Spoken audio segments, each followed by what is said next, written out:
What progress has been made on the production of a concordat between the Welsh Government and the UK Government regarding the future trade negotiations? I'm afraid that progress on the concordat for trade and related intergovernmental machinery has been paused for the general election.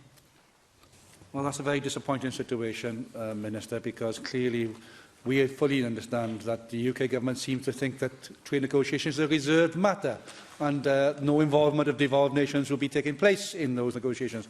It's not necessarily the negotiations, but it's actually setting the agenda for those negotiations that become crucial.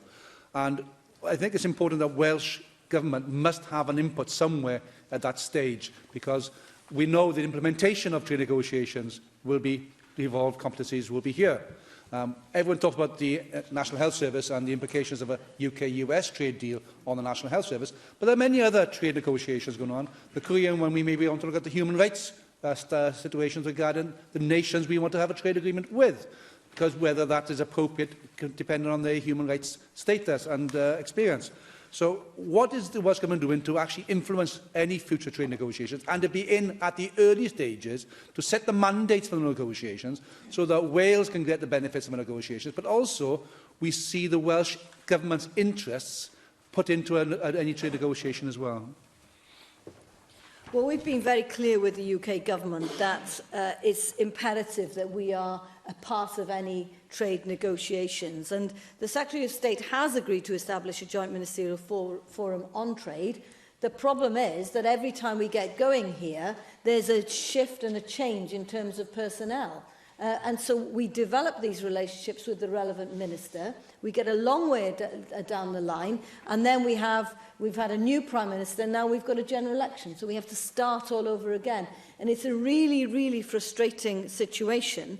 We have, in the past, had some reassurances that we will be involved in developing negotiation positions.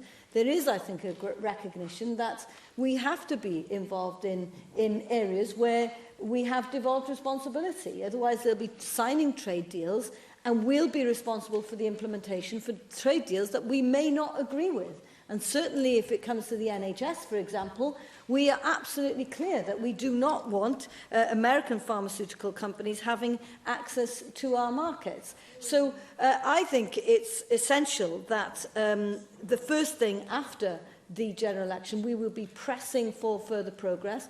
We've gone as far as we can, I think, in terms of bilateral relationships, but we now need the machinery to be established so we can move forward and be ready for those trade negotiations before they start speaking to other countries.